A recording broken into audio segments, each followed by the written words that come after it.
Como siempre, a mis representados, al pueblo de México, con todo mi amor y mi cariño y afecto.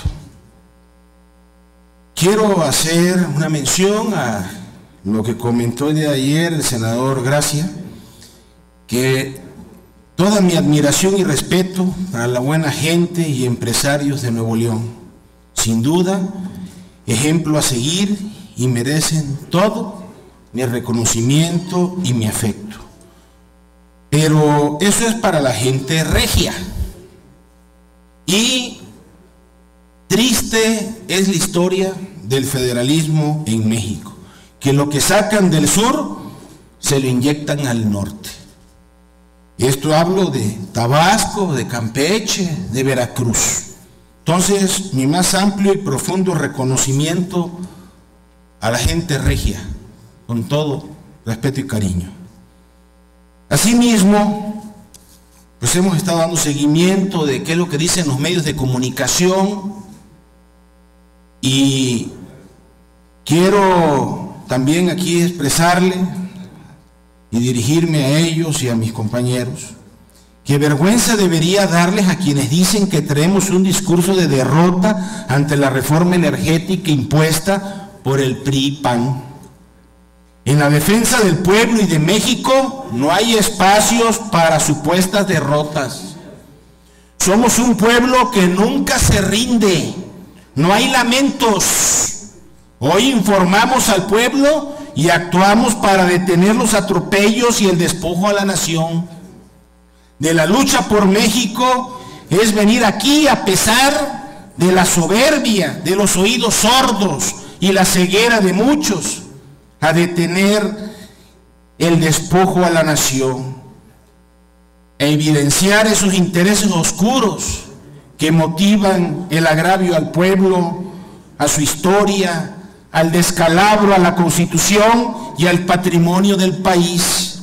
Si esto les parece molesto, es porque la verdad no peca, pero sí les incomoda, y el pueblo encontrará cómo expresar su oposición y molestia en sus actos muy pronto. Ya lo verán. A México le digo, ellos están despojando a la nación, juntos lo detendremos, por supuesto que sí. ¿Qué proponemos? Utilizar los recursos de la nación para el desarrollo del país y no solo de unos cuantos. Así de claro. México no se vende, se defiende. Así lo hemos estado diciendo. A mis amigos y compañeros del PAN, quiero leerles un documento, y a todo el pueblo de México, de un gran senador panista, José Ángel Conchelo.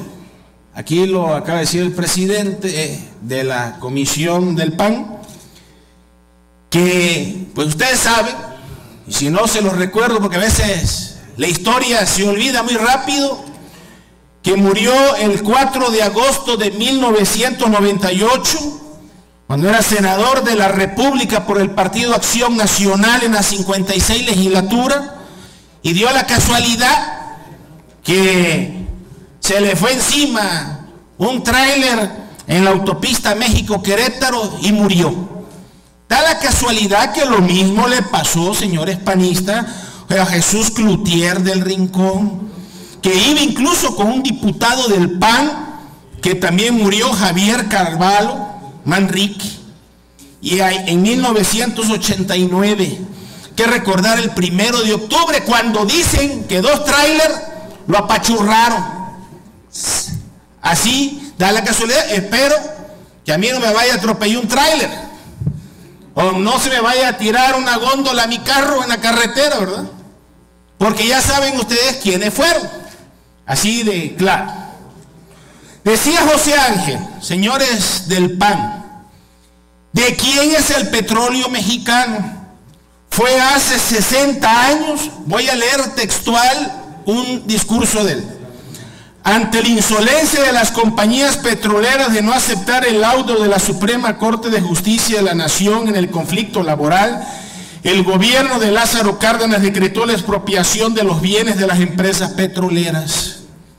Aquella noche del 18 de marzo de 1938, en muchos lugares del mundo, los lectores de periódicos pedían mapas para saber dónde quedaba ese México que se había atrevido a expropiar los bienes petroleros protegidos por los gobiernos más poderosos de la tierra. Durante varios días hicieron aquí colectas en fábricas y sindicatos para ayudar a pagar la deuda petrolera, y allá al zócalo de la ciudad capitalina iban mujeres a llevar sus joyas para que con ellas se pagara la deuda. Un día llegó un grupo de mujeres del mercado de la Merced con un manojo de gallinas para ayudarle al general a cubrir la expropiación. En su bendita ignorancia, no sabían que no bastaba todas las gallinas del mundo para pagar lo que aquellos pedían. Pero de todas maneras su actitud era más noble y más heroica que la de actuales funcionarios del gobierno que hace 4 años hipotecaron el petróleo para sacar al país de una crisis que ellos mismos provocaron. Hay una diferencia adicional. Cuando Cárdenas expropió el petróleo, lo hizo a la luz del día, ante el rostro de toda la nación, de todo el planeta. En cambio, cuando estos hipotecaron el petróleo, lo hicieron a escondidas, allá en Washington, tratando de ocultarlo a todos los mexicanos. Por eso, hoy que los estamos denunciando, es para que estos tales nos respondan. ¿De quién es el petróleo mexicano? ¿Del gobierno americano o del pueblo de México? Y esta es la razón por la cual lo preguntamos. Fue hace 3 años, el 21 de febrero del 95, decía José Ángel, México había caído en la crisis más idiota de su historia. Se había endeudado con los financieros estadounidenses y cuando las deudas fueron mayores que la capacidad de pagarlas, se devaluó la moneda y hubo que pedir prestado a los americanos para poder pagarle a los americanos. Esos préstamos se llamaron rescate. Para permitir que el Fondo Monetario Internacional nos prestara dinero, el gobierno de Washington nos obligó a firmar 4 convenios económicos, ninguno de los cuales fue aprobado por el Senado de la República. Desde ese entonces ya no existíamos. El Acuerdo Marco de Norteamérica de abril de 1994, 8 meses antes de la crisis de diciembre, su propósito era ayudar a la estabilización económica del país en aquellos días de franca contracción, pero ocultada por una prensa cómplice de los adinerados que medraban grandes caudales de dinero. El Acuerdo de Estabilización a Mediano Plazo de febrero de 1995, con 5 años de vigencia. Ahí, este sexenio se compromete a que cuando México compre dólares con pesos, depositará una cantidad equivalente en el Banco de México. Por eso, desde entonces, este sexenio se niega a mover el tipo de cambio. El Acuerdo de Garantías del 21 de febrero, donde nos imponen las condiciones que deben tener los papeles y los bonos en México, expedida para vender deuda en el mercado internacional. El Departamento del Tesoro le dé el aval a México, de suerte que si este gobierno no paga, lo obtendrá, ellos pagarían, y por ese compromiso el Tesoro cobrará una comisión de riesgo por presentarle su nombre a México. Cuando más tarde los expertos, entre comillas, de la banca privada nos dijeron que México obtuvo capitales gracias a la confianza que tienen en el gobierno del doctor Zedillo, simplemente nos ocultan la humillación de que allá lejos nos están prestando porque el Departamento del Tesoro nos ha dado su aval. El acuerdo sobre ingresos petroleros que establece un mecanismo para garantizar el aval que nos dio el Departamento del Tesoro, en ese acuerdo Pemex acepta que los ingresos de las exportaciones de petróleo crudo, gas natural o derivados del petróleo serán depositados en una cuenta bancaria de la Reserva Federal de Nueva York, desde donde podrán enviar a México esos ingresos por ventas, previa autorización del Departamento del Tesoro, sujeta a que México cumpla con los compromisos de pago de la deuda que le han autorizado. 5 días después, el malnacido de Michael Camedeus acepta la carta de intención del pobre gobierno mexicano y así comienzan a darnos dinero para que podamos pagarle las deudas que tenemos con los especuladores americanos. Por ese acuerdo de ingreso es una hipoteca en los términos más humillantes. El petróleo es nuestro mientras permanezca en sus mantos. En cuanto Pemex lo saque del subsuelo para exportar, pertenece al gobierno de los Estados Unidos. En ese acuerdo, el presidente Clinton impone a nuestro gobierno condiciones como esta. Pemex entregó a la corporación suiza de bancos cartas donde autoriza en forma irrevocable e incondicional que traslade a la cuenta del Banco de Nueva York todos los ingresos que había o pudieran haber en la cuenta de Pemex en Suiza. El gobierno de Washington nos hipoteca no solo a cuenta de los 18,000 millones de dólares que el Departamento del Tesoro puso a disposición de nuestro país, sino de cualquier cantidad que México pudiera obtener conforme a otros arreglos financieros, por ejemplo, los 22 millones que dijeron se habían obtenido de la banca privada europea. Es decir, la hipoteca sobre el petróleo manejada por los americanos no solo garantiza lo que ellos nos prestaron, sino lo que nos prestaron o pudieran prestar otros bancos. Esto lo hicieron antes de saber a quienes le pedían el dinero el gobierno cedillista, o sea, que contra el petróleo mexicano a pretexto de créditos que ellos no nos concedieron. En función de estos arreglos con terceros, la Reserva Federal, su sola discreción, tomará todos los acuerdos apropiados para proteger los intereses de la tesorería en relación con algún pago no hecho a tiempo a cualquiera de los deudores de México. México, el acuerdo permanece y en vigor. Pemex entregará a Washington, a más tardar 180 días después de cada año fiscal, los balances consolidados con todas sus subsidiarias, así como todos los informes conducentes. Ahí se incluyen los informes trimestrales con proyecciones de exportación de petróleo y sus derivados, el volumen de lo exportado, el monto de los pagos recibidos. Pemex jura solamente que los informes no contienen errores ni omisiones y a solicitud del Departamento del Tesoro realizará a su costo cuantas auditorías que ellas les pidan. El acuerdo que queda en vigor no solo está que se paguen los créditos y avales concedidos por el Departamento del Tesoro a México, sino hasta que se paguen los créditos que con participantes ajenos al convenio hayan obtenido México gracias al aval de los americanos. Estos debemos denunciarlo porque aunque el gobierno dice que con los pagos anticipados, prepagos, ya no debemos nada a Washington, seguimos comprometidos con los avales que nos dieron para otros créditos. Por eso es que el gobierno mexicano no contesta, como senador de la República que soy, a la pregunta que hice sobre si el convenio sigue en vigor o no. En este caso afirmativo, significa que el petróleo sigue hipotecado, que es nuestro mientras no lo saquemos, y de los americanos cuando lo logremos extraer. Ahora que recordamos la fiesta de la dignidad nacional con la expropiación de las propiedades de las poderosas empresas extranjeras, ahora que nuestros tecnócratas siguen empeñados en extranjerizar a Pemex después del ademán heroico de 1938, ahora que en Pemex la dirección estratégica está en contratos a compañías extranjeras y se avergüenzan de los ingenieros mexicanos. Al recordar la expropiación, no solo es una justicia histórica, sino equivale a izar la bandera nacional. Esto es lo que dijo José Ángel Conchello. Le recuerdo a los panistas que deben de estar, pues, con mucha vergüenza de lo que dicen ahora. Y miren, gente ilustre, valiente, un verdadero panista. Así también, senador, sí, le ruego, estamos sobre el tiempo. Sí, presidente. Pues yo tengo muchas preguntas que hacerle a los priistas, muchas, y también tengo muchos comentarios, porque se trata aquí de venir a discutir, y creo que más vale tiempo y poder aclarar las dudas y discutir todo lo que estamos teniendo. Yo aquí no estoy de acuerdo con el senador Bartlett porque dice del voto inconsciente. Yo creo que aquí todos votan conscientes, senador Bartlett, todos, ¿sí?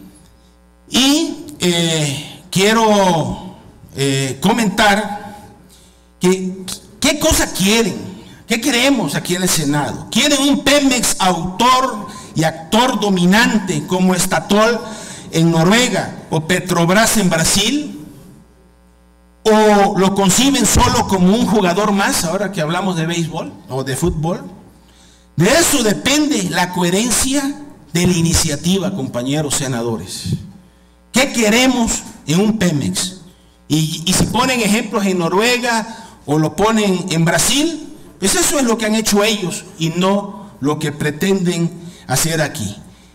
Statoil, 40 años después, produce el 80% del crudo noruego y Petrobras el 93%, 20 años después de las reformas del crudo brasileño. Pregunto, si hay ustedes que lo han leído todo y lo saben todo, ¿por qué le imponen a Pemex la obligación de proyectos de impacto social y no a sus competidores?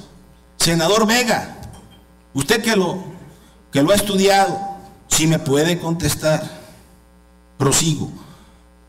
¿La quieren como una empresa eficiente o como un instrumento de política económica del Estado? ¿Qué queremos, señores? Esa es la pregunta. ¿Por qué le van a imponer a sus aliados a través de la Comisión Nacional de Hidrocarburos? ¿Por qué? Si le vamos a dar la libertad, ¿no? ¿Qué clase de autonomía es esa? En ninguna parte del mundo el regulador decide las alianzas del operador. ¿Y son mejores prácticas internacionales? Estoy preguntando al PRI y al PAN que conteste al pueblo de México, que no se queden callados. ¿Por qué a los contratistas le garantizan el debido proceso y a Pemex no? Son preguntas que el pueblo se está haciendo. Los trabajadores de Pemex, de la Comisión Federal de Electricidad. ¿Por qué Pemex tiene que entregar la información geológica y geofísica interpretada sin que la Comisión Nacional de Hidrocarburos tenga las condiciones materiales para salvaguardarla? Senador Vega. ¿La interpretación es una ventaja comparativa? ¿Por qué quitársela a Pemex si de veras quieren que siga siendo un operador dominante? Hay que ser honestos, compañeros. Nadie va a invertir en un contrato de licencia, nadie, o de producción compartida que implica riesgo geológico si no recibe parte de la renta petrolera. Así de fácil. Otra pregunta. ¿Por qué le restituyen todos los costos a las transnacionales y a Pemex le ponen un límite de deducción de $6.50 por barril producido? Repito, ¿por qué le restituyen todos los costos a las transnacionales y a Pemex le ponen un límite de deducción de $6.50 por barril producido? ¿Por qué la Comisión Nacional de Hidrocarburos va a licitar contratos para comercializar el crudo mexicano si los petróleos mexicanos del comercio internacional tienen un gran prestigio comercializando el crudo? Y si no, que lo opinen, hablen, no se queden callados. ¿Por qué no hay un precio nacional de referencia del crudo? No lo hay. En 2013, Pemex tuvo utilidades por 700,000 millones de pesos antes de impuesto y pérdidas por 170,000 millones después de impuestos. Pemex hace la empresa número 2 del mundo antes de impuesto y la número 86 después de impuestos. Fíjense la gran diferencia. ¿Cómo va a competir Pemex si Hacienda le fija un balance financiero que no puede rebasar? ¿Cómo? Pemex debe decidir con quién se va a aliar. En los transfronterizos debe ser el operador. Es una cuestión de seguridad nacional. Ningún país del mundo hace lo que ustedes pretenden hacer. Ningún país del mundo. Y de eso todos estamos conscientes. Les repito, es el momento de decir que la línea es que no hay línea y cada quien votar en conciencia.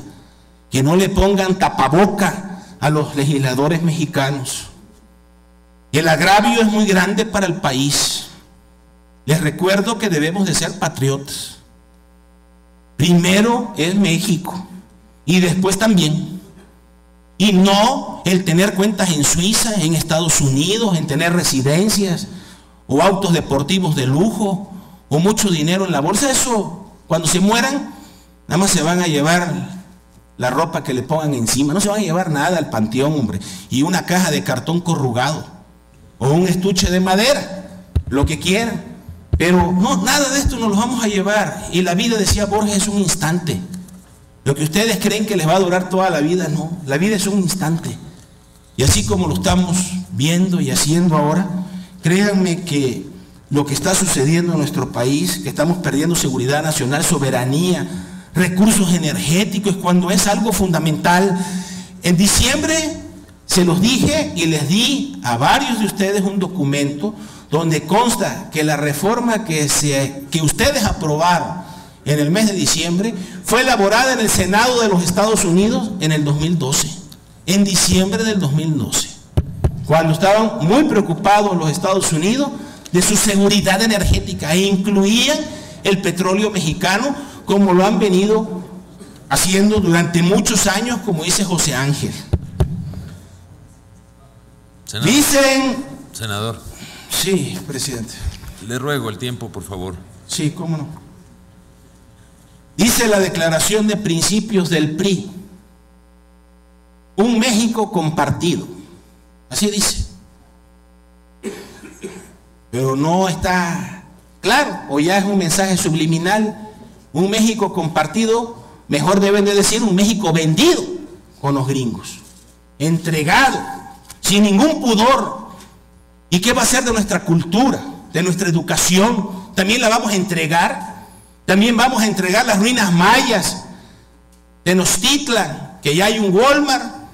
Fíjense ustedes, a lo mejor me salgo tantito del tema, pueblo, pero nada más quiero hacer una referencia. ¿Cómo ven cómo nos han ido cambiando la cultura? El problema de obesidad que tanto se ha dicho aquí, hemos presentado iniciativas y que la obesidad y que somos el número 1 en niños, el segundo lugar en adultos, es que nos han cambiado nuestra cultura culinaria. En todas las esquinas, antes el mexicano iba a su caldo, sus tacos, su puchero. Ahora vamos al McDonald's, vamos a Carl Jasper, Burger, hamburguesas, pay comprimidos, refrigerados de 3 meses. Ese es el problema por el que tenemos un problema de obesidad en nuestro país. Y aquí, ahora con todo lo que se pretende hacer aquí, pueblo de México, vamos a quedar desnutridos. Vamos a seguir, digo, porque si ustedes los ven gordos, no están gordos, que están bien alimentados, están hinchados de desnutrición. Eso no se dice, y yo se los garantizo. No son gordos, están hinchados.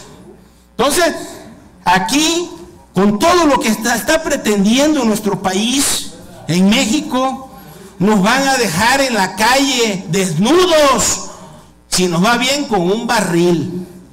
Si nos va bien, pero vacío, sin petróleo, porque todo el petróleo va a ser de los extranjeros. Y Pemex, la vida que le damos a Pemex no llega al final del sexenio con estas leyes secundarias que se pretende, igual a la pobre Comisión Federal de Electricidad.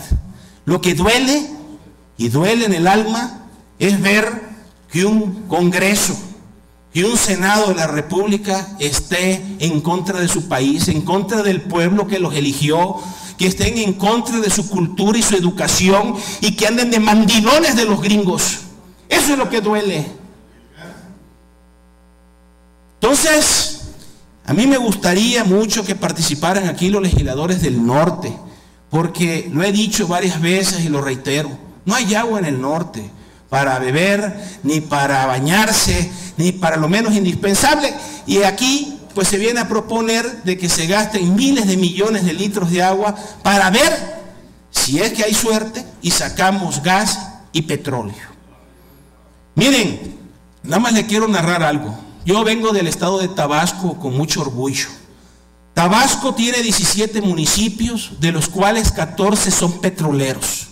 Y vecino de Ciudad del Carmen, que es el único municipio de Campeche que es petrolero.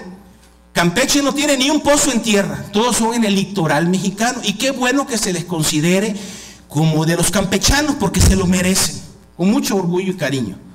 Miren los problemas que tiene Ciudad del Carmen y Tabasco, Villahermosa. Primeros lugares en SIDA, alcoholismo, suicidio por la depresión. Si una renta de una casa que aquí en la Ciudad de México puede costar 5,000 pesos, en Villahermosa y en Ciudad del Carmen vale 20,000. Todas nuestras tierras contaminadas. Si ustedes vieran una película, imagínenselo. Dice Einstein que la imaginación es más importante que el conocimiento. Imagínenselo. Yo lo he vivido en carne propia, se lo digo de corazón. Cómo los niños desnudos, las empresas extranjeras como Halliburton, Schlumberger, le pagan a los niños desnudos para limpiar el chapapote que riegan en donde tienen los campos petroleros. Se acabó la producción de ostión, de plátano, de cacao, de pimienta. ¿Por qué? Porque nos han contaminado. Ustedes son testigos que hace poco tuvimos un pozo ardiendo a 16 kilómetros de Villahermosa, que es Nacajuca, Tabasco, y estuvo ardiendo 3 meses y no se podía controlar. ¿Saben ustedes, pueblo de México, el 40% de los estudiantes en las escuelas particulares de Villahermosa, Tabasco, son venezolanos, son colombianos?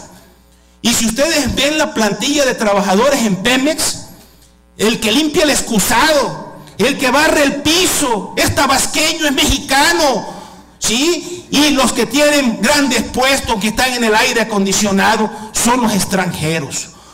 Un ingeniero en sistemas mexicano que trabajaba en Halliburton, le pagaban 9,000 pesos. Un ingeniero en sistemas venezolano, 9,000 dólares. Y eso que el petróleo es nuestro. ¿Qué va a pasar ahora que se lo entreguemos? Dicen que nada más lo vamos a recibir con los brazos abiertos y las piernas, ¿qué? ¿En serio? Se los digo de corazón para que hagan conciencia y con todo el respeto. Nos van a violar a todos. ¿Ah? Nos guste o no nos guste. Y le pido perdón al pueblo de México por estas expresiones, pero ya no sé ni cómo decirlo, que abran los ojos. Estamos en una condición de verdadera tragedia y calamidades en nuestro país. Se ha privatizado casi todo. Mexicanos, ustedes van al banco y los tratan mal.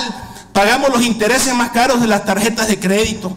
No hay préstamos, no hay incentivos fiscales. ¿De quiénes son los bancos? De los extranjeros.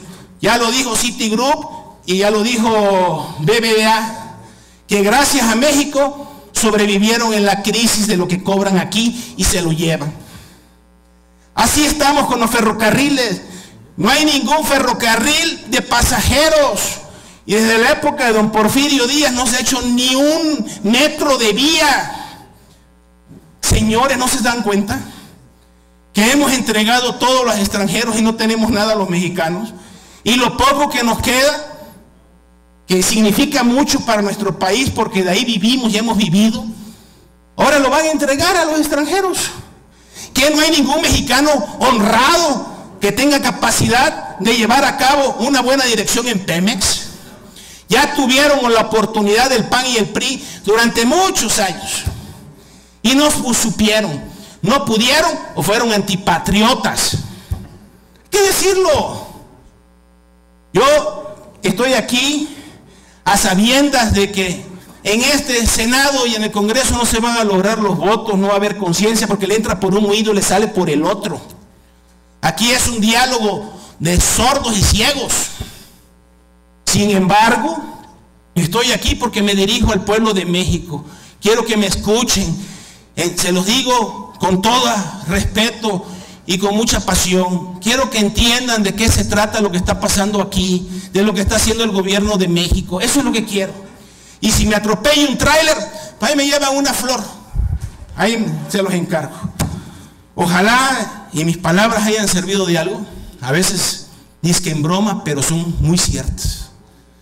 Y la verdad es que, pues sí, duele ver cómo el Senado o los representantes dizque populares están actuando nada más pensando en sus negocios, en sus beneficios personales, en cómo está su cuenta bancaria, y no están pensando en el pueblo pobre que no come, que no tiene oportunidades, que se suicida por la frustración de que van a la universidad y no hay empleo, una educación que está para llorar, y las condiciones de nuestro país que tiene 2 litorales, tierras de primera, petróleo, gas, agua, que somos riquísimos, y todo se los estamos entregando.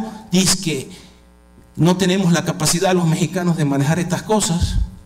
Pues yo no sé quiénes han gobernado este país, el PRI, imagínense ustedes ese tiranosaurio de partido de 84 años que estuvo con nosotros, que decía un premio Nobel de literatura, Mario Vargas Llosa, que es la dictadura perfecta, y ahora resulta de que pues ellos no pudieron, entró el PAN, el señor Fox, el gato con botas, y resulta de que pues tampoco se pudo, y menos con el señor Calderón, que desde que estaba en la Secretaría de Energía ya dio permisos bajo el agua para explotar y explorar aguas profundas.